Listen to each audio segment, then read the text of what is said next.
So on behalf of NASA and the space-loving community from around the world, thank you for showing us your courage, your professionalism, your unity, and your humanity. Thank you for showing us the moon again. Thank you for showing us planet Earth again. And thank you for contributing to the greatest adventure in human history.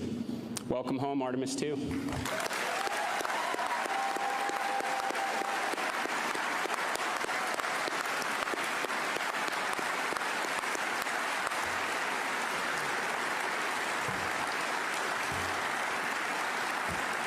And now it's my honor to turn the floor over to Commander Reid Wiseman.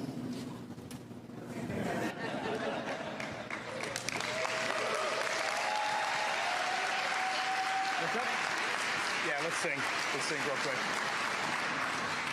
All right, 3, 2, 1. Integrity. So we wear these Acta watches, and if you hit this button, the red light lights up, which tells you got a good battery. And I don't know why, but for the last 2 years when we wear these, hey Hopper, for the last 2 years when we wear these things, it just kind of brings us back into focus whenever we get a little distracted. So we did a lot of syncing when we were on this mission for no reason whatsoever. I have absolutely no idea what to say. This is 24 hours ago, the Earth was that big out the window and we were doing Mach 39, and here we are back at Ellington at home.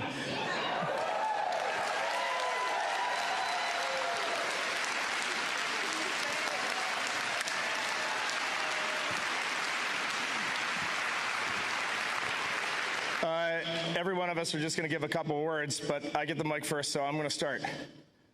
Victor, Christina, and Jeremy, we are bonded forever, and no one down here is ever going to know what the four of us just went through, and it was the most special thing that will ever happen in my life. And our families are over here, and with the exception of Dot, Susie, and Jeannie, who are in the audience, but I don't know where they are. But Dot, I'm going to hit McDonald's later today in honor of your husband. No one knows what the families went through, man. This was not easy. Being 200,000 plus miles away from home, like before you launch, it feels like it's the greatest dream on earth. And when you're out there, you just want to get back to your families and your friends. It's a special thing to be a human, and it's a special thing to be on planet Earth. Thank you.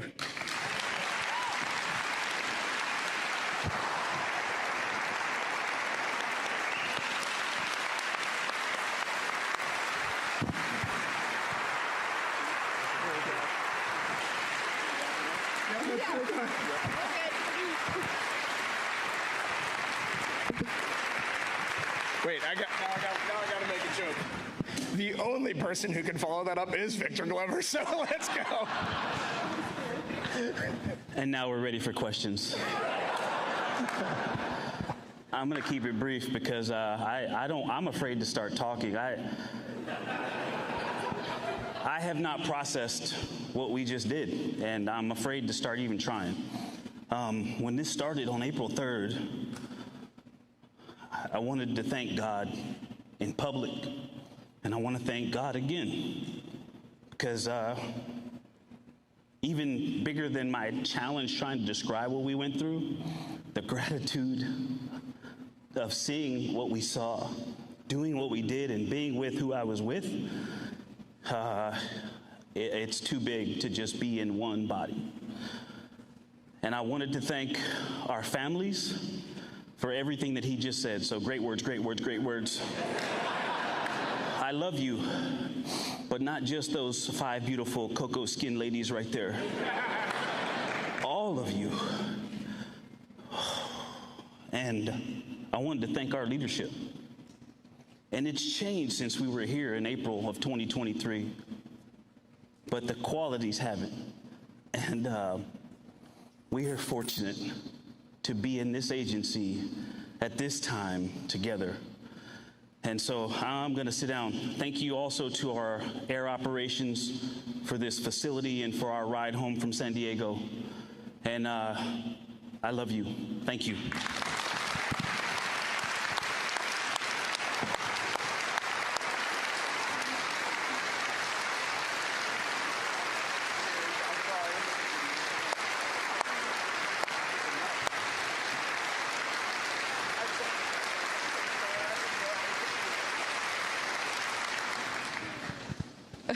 Reid just said it was a setup for us who had to follow him. That's true.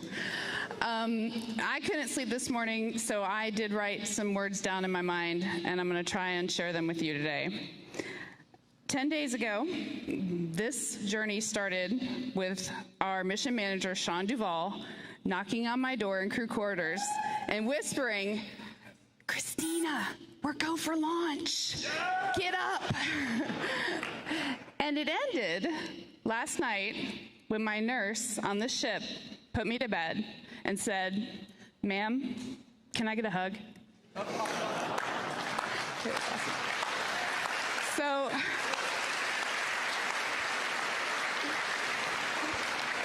a lot has happened since then, but or between those two moments, but the start and the end were human moments here on Earth. So several years ago, I was giving a speech, and I was doing my usual talk about crew and crewmates and teamwork, and someone asked the question, what makes a crew? What is different about a crew than a team? And I was like, I got this. Opened my mouth confidently to tell them everything I knew about being a crewmate. And everything that came out of my mouth was completely without value. I was like, yeah, crews, they're in space, and they work together, but they eat together too. So, they're a crew. And boats have crews. You're a crew if you're on a boat. Helps if you have a paddle. That'll be good. That'll make you a crew. But the last 10 days, I've gotten a little bit of a better answer on that question. A crew is people, or, a group that is in it all the time, no matter what, that is stroking together every minute with the same purpose, that is willing to sacrifice silently for each other, that gives grace, that holds accountable. A crew has the same cares and the same needs, and a crew is inescapably, beautifully, dutifully linked. So when we saw Tiny Earth, people asked our crew what impressions we had. And honestly, what struck me wasn't necessarily just Earth, it was all the blackness around it. Earth was just this lifeboat hanging undisturbingly in the universe.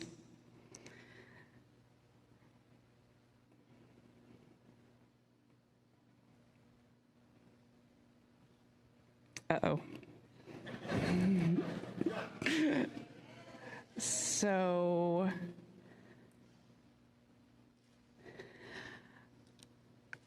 I may have not learned, I know I haven't learned, everything that this journey has yet to teach me. But there's one new thing I know, and that is, planet Earth, you are a crew. Yeah. Thank you. You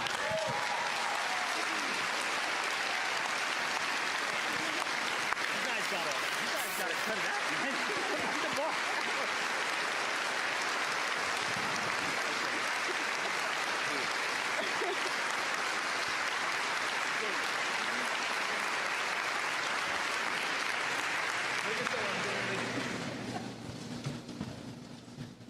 Well, it's been a lot. This isn't helping. But this is the furthest I've been away from Reid in a long time.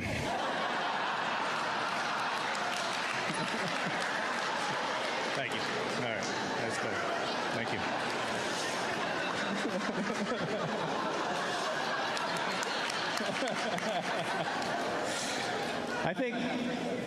Thank you. I think what I'd like to share today is maybe 3 of the human experiences for us. And you haven't heard us talk a lot about the science, the things we've learned, and that's because they're there, and they're incredible. But it's the human experience that is extraordinary for us. And it sounds like maybe for you too. And so I think I'll start with gratitude. Gratitude for my family, gratitude for NASA, for its leadership, gratitude for Canadian Space Agency, gratitude pour les Canadiennes et les Canadiens, et j'ai hâte de pouvoir revenir avec Reid, Christina, Victor au Canada. Gratitude for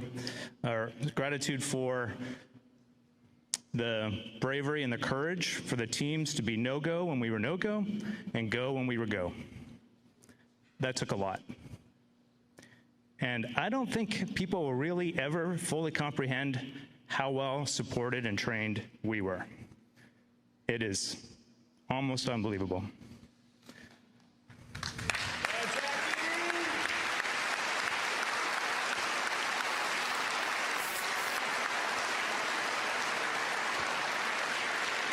All right, and as my daughter would say, I'll try and stay locked in here. Okay.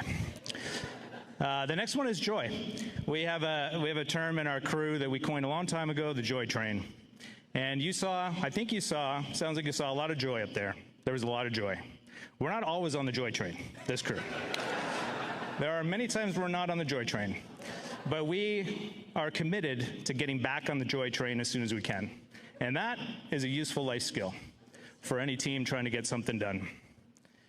And the last one is, I need your help for this. Come on up here, guys. The last one is love. What you saw was a group of people who loved contributing, having meaningful contribution, and extracting joy out of that. And what we've been hearing is that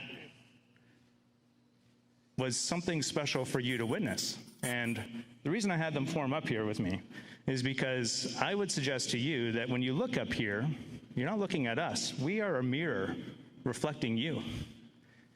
And if you like what you see, then just look a little deeper. This is you. Dude, come on.